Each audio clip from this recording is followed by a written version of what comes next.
Yes, Ryan, ano ba talaga ang napagkasunduan ng magkabilang panig at ito ba ay may sasakatuparan sa anong panahon? June, wala pang detalye kung kailan at anong panahon ito maisa sa katuparan o makukuha ng Pilipinas o gaano ito katagal. Pero ang isang malinaw sa kanina sa pag-uusap, isa yan doon sa mga napagmitingan nila ng apat na matataas na opisyal ng Pilipinas at US, yung assistance para sa military at PCG capability ng ating bansa.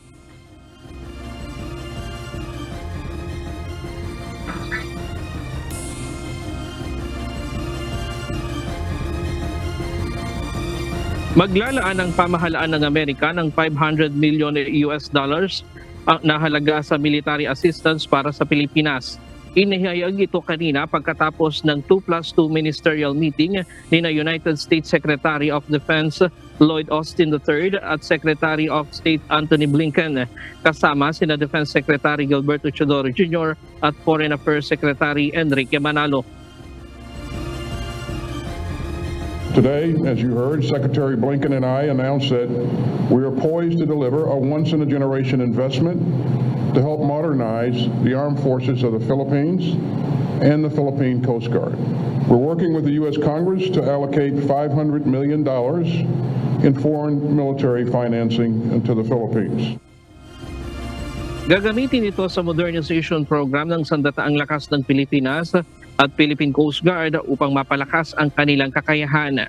Galing ang pondo sa National Security Supplemental ng Amerika na ipinasa sa US Congress.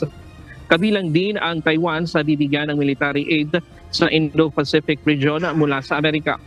Bukod sa 500 million US dollars, mayroon ding 128 million dollars na ilalaan sa development ng EDCA site sa Pilipinas. We also reaffirmed the Department of Defense that the Department of Defense intends to more than double our investments at Enhanced Defense Cooperation Agreement locations across the Philippines. President Biden's budget request this year includes more than $128 million to fund important EDCA infrastructure projects. Ayon naman kay Defense Secretary Gilberto Chodoro, gagamitin ang pondo sa pagpapalakas ng seguridad ng Pilipinas, kabilang na ang aspeto ng cybersecurity. The priorities will be laid down in the security sector assistance roadmap. Naturally, a lot of our inherent hardening capabilities are included, like cyber capabilities and the like. These and all the EDCA investments will serve to secure the Philippines' credible deterrent posture. Aniya, ang bawat dolyar na gagastusin ay magpapatibay sa kakayahan ng Pilipinas na ipagtanggol ang sarili laban sa agresyon ng ibang bansa.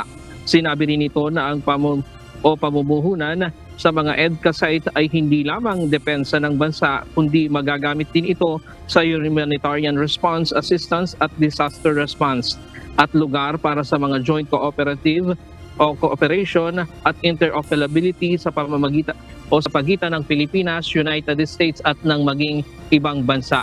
Napagmitingan din kanina, June, yung bukod dito sa mga EDCA site, yung pagpapalakas nga ng cybersecurity at maging yung security assistance roadmap ay tinalakay din, at maging itong pagpapalakas ng alyansa ng Pilipinas sa Japan, Australia at mga bansa na mayroong kahalintulad na pagpapahalaga ng security dito sa Indo-Pacific region. Diyan muna ang latest. Balik sa'yo, June. Ryan, doon ba sa 500 na tumataginting na $1 million, kumbaga kung aataduhin mo yan, nasabi ba ni Secretary Chodoro kung ano ang priorities nila? Ito ba'y naval, ito ba'y reconnaissance, ito ba'y air force, parang ganon?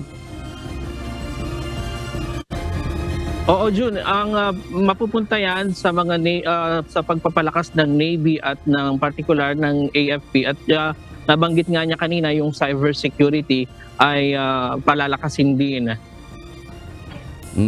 Doon naman sa sinasabi mo kanina na EDCA sites, mas palalakasin, kumbaga mas ano ba yan, mas paiigtingin pa yung depensa ng Pilipinas. Ang sabi ng China, mainit ang mata nila doon sa nadudun pa ba yung intermediate range missile system ng Estados Unidos na Typhoon na gusto nga ng China na alisin ng Estados Unidos dito?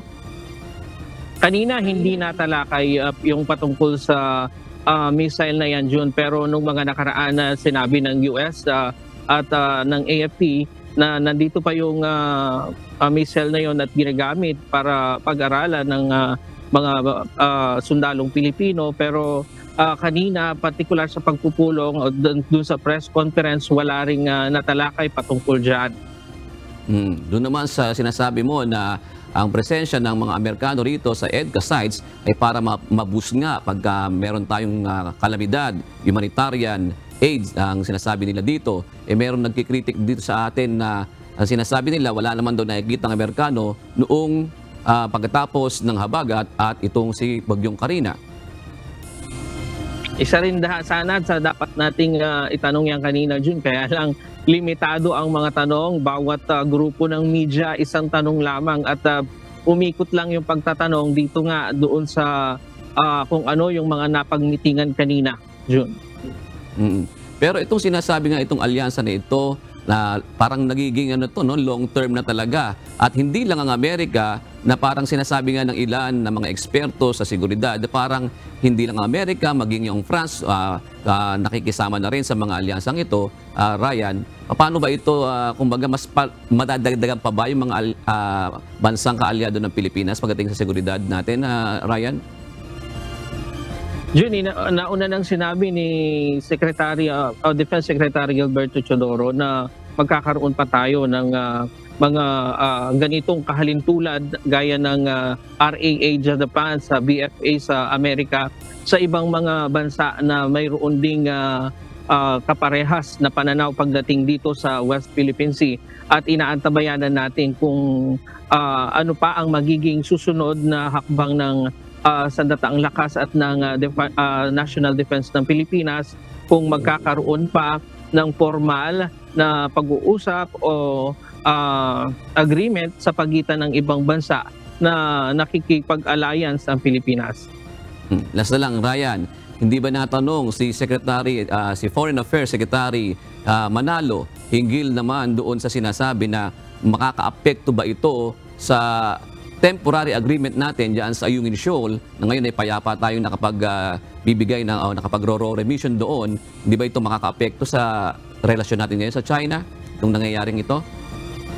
Naniniwala naman ang DFA at ang National Defense na hindi makakaapekto ito sa China, at maging yung US, sabi nila mananatili yung dahil nga dito rin sa bukod sa atin, meron din problema ang Taiwan. Isa din sa magiging o bibigyan ng grant yung Taiwan, at naniniwala sila na hindi naman ito magiging epekto at mananatili yung status quo doon sa Taiwan at maging dito sa atin sa Pilipinas. Alright, maraming salamat, Ryan Lacanlale, nag-uulat ng live mula sa Camp Aguinaldo.